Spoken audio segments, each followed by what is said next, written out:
Para hadirin jamaah hafizakumullah, insyaallah pada kesempatan kali ini kami akan melanjutkan kembali pembahasan kajian kitab dari kitab Al-Majmu' Syarh Al-Muhadzab ya, di mana kitab Al-Majmu' Syarh Muhadzab ini adalah salah satu kitab fikih monumental dalam mazhab mayoritas di Indonesia, yaitu mazhab Syafi'i, yang merupakan karya dari Al-Imam Yahya bin Syaraf An-Nawawi. Beliau ini wafat tahun 676 Hijriah.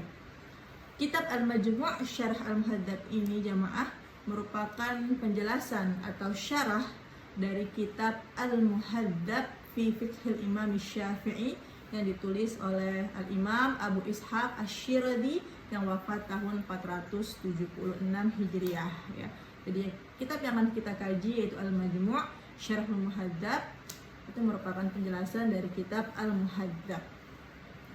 Meskipun tidak selesai oleh Imam Nawawi karena beliau wafat sebelum menyelesaikan penulisan kitab Al-Majmu' ini, namun kitab Al-Majmu' Syarh Muhadzab ini jamaah itu telah disempurnakan penjelasannya oleh 3 ulama lainnya ya. Pertama Al-Imam Nawawi, kemudian Al-Imam Subki, dan yang ketiga adalah Al-Imam Al-Muti'. Sehingga kitab Al-Majmu' Syarh Muhadzab ini hingga kini dijadikan rujukan utama dalam mazhab fikih Syafi'i. Kita akan membahas pada bagian bagaimana hukum sholat ya. Bagaimana hukum sholat yang luput atau yang ditinggalkan ketika kondisi orang yang gila, kemudian pingsan atau sakit yang sampai tidak sadarkan diri dalam pandangan mazhab Syafi'i. Apakah ketika seseorang mengalami 3 kondisi tersebut, gila, pingsan atau sakit yang tidak sadarkan diri, ia tetap memiliki kewajiban untuk mengganti sholatnya atau mengqadha sholatnya ketika ia sadar, atau justru digugurkan kewajiban sholatnya? Oke, mari kita kaji permasalahan fikih terkait hal ini. Bismillahirrahmanirrahim. Qala al-musannifu rahimahullahu ta'ala ya. Jadi berkata al-musannif di sini yang dimaksud adalah Al-Imam Asy-Syiradi dalam kitabnya Al-Muhadzab. Kata Al-Imam Asy-Syiradi, wa amma man zala aqluhu bijununin aw igma'in aw maradin fala yajibu alaih. Ya, kata Imam Asy-Syiradi, ia berkata, adapun orang yang hilang akalnya, zala aqluh, orang yang hilang akalnya disebabkan karena junun, karena gila, au igma atau pingsan, au maradin atau sakit, fala yajibu alaihi. Ternyata maka tidak wajib melaksanakan sholat ya, tidak wajib melaksanakan sholat. Qaulihi sallallahu alaihi wasallam, berdasarkan sabda Nabi sallallahu alaihi wasallam, rufi'al qalamu an thalathatin. Pena diangkat, maksud dari pena diangkat ialah tidak dihitung dosa ya, dari 3 golongan. Dari apa saja? Dari 3 golongan apa saja? Yang pertama adalah anin naim hatta yastaiqid, dari orang yang tidur sampai ia terbangun, wa anis sabiyyi hatta yahtalim, dan dari anak kecil sampai dia bermimpi. Maksud di sini adalah bermimpi basah ya, bertanda bahwa sabi atau anak kecil tersebut sudah balik. Dan yang ketiga adalah wa anil majnuni hatta ya'qila, dan dari orang yang gila sampai ia kembali berakal. Fanassa 'alal majnuni wa qisna 'alaihi kullaman zala aqluhu bisababin mubah ya. Dalam hadis tersebut ya, secara tegas, secara jelas mengenai tertulis al-majnun, orang gila. Wa qisna 'alaihi, lalu kami yaitu ulama Syafi'i melakukan kias orang gila tersebut kepada kullaman zala aqluhu bisababin mubah ya. Melakukan kias orang gila tersebut terhadap semua orang yang hilang akalnya ya, tetapi dengan syarat bisababin mubah, dengan syarat hilang akalnya tersebut disebabkan oleh sesuatu yang diperbolehkan atau yang mubah Lalu bagaimana jika hilang akalnya atau pingsan atau gila ya, hilang akalnya atau sakit karena sesuatu yang diharamkan? Maka kita akan lihat penjelasan dari Imam Syiradi dalam kitab ini, wa inzala aqluhu bimuharramin.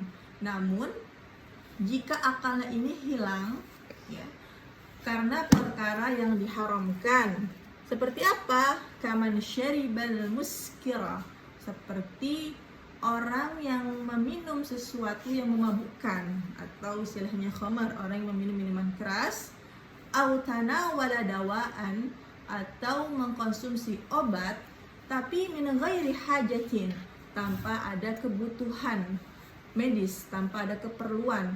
Kemudian fazala aqluhu, lalu akalnya hilang, maka dalam kondisi seperti ini wajib alaihi al-qada'u idza afaqa, maka wajib baginya untuk mengqadha salatnya yang telah ia tinggalkan. Apa yang dimaksud dengan al-qadha adalah mengganti salatnya yang telah ia tinggalkan idza afaqa, ketika ia sadar ya. Jika ada kasus misalnya zuhur, sebelum zuhur seseorang ini minum minuman khamar, kemudian hilang akalnya, tidak sadarkan diri, kemudian sholat zuhur terlewat, sholat asar terlewat, sholat maghrib terlewat. Nah, kemudian datang azan isya ya, azan isya, kemudian dia sudah sadar nih, sudah hilang mabuknya itu, kemudian sudah sadar. Maka kondisi seperti itu ia tetap wajib melakukan qadha sholat zuhur, sholat asar, sholat maghrib, dan sholat isya ya setelahnya. Karena apa? Karena ia hilang akalnya itu disebabkan oleh sesuatu yang diharamkan oleh Allah. Bi'annahu zala aqluhu bimuharramin, ya kata Imam Syiradi, karena akalnya ini hilang disebabkan oleh perkara yang haram. Falam yaskut anhul gharadu, sehingga kewajiban sholatnya itu tidak bisa gugur darinya. Lam yaskut anhu, ya tidak bisa gugur darinya. Nah, asyarhu, maka di sini ada penjelasan, dijelaskan dalam kitab Al-Majmu' Syarh Muhadzab. Asyarhu berarti di sini dituliskan oleh Al-Imam Nawawi ya. Kata Al-Imam Nawawi dalam Al-Majmu' Syarh Muhadzab, man zala aqluhu bisababin ghairi muharramin, ya orang yang akal hilangnya tetapi bukan karena sebab yang ghairi muharram, karena sesuatu yang haram. Seperti apa? Kaman junna au ughmiya alaihi au zala aqluhu bimaradin au bisyurbi dawa'in hajatin au ukriha ala syurbi muskirin fazala aqluhu fala salata alaihi. Oke, seperti kaman junna, seperti orang yang gila, seperti orang yang pingsan ya, seperti orang yang sakit sampai hilang akalnya, atau disebabkan karena bisyurbi dawain lakin lihajah ya, atau orang yang minum obat tetapi memang itu suatu keperluan atau kebutuhan medisnya untuk meminum obat, atau ukriha ala syurbi muskirin, atau ia dipaksa ya untuk meminum sesuatu yang memabukkan, dipaksa untuk meminum khamar. Fazala aqluhu, kemudian akalnya itu hilang ya, akalnya hilang, fala sholata alaihi ya, maka ia tidak wajib melaksanakan sholat. Wa idza afaqa, dan ketika pun nanti ia sadar ya dari hilangnya akal tersebut, kemudian dia sadar kembali, maka tetap fala qada'a alaihi bila khilafin, maka ia juga tidak wajib mengqadha atau mengganti salatnya. Dalam hal ini tidak ada perbedaan dalam masalah ini ya, lil hadis, berdasarkan hadis yang sudah disebutkan di atas, rufi al-qala an thalathatin sawa'un qalla zamanul jununi wal igma'i au kathur ya. Sawa'un, baik masa gila atau pingsannya itu sebentar maupun kathurah, maupun lama. Hadza madhabuna, ini adalah menurut madhab Syafi'i.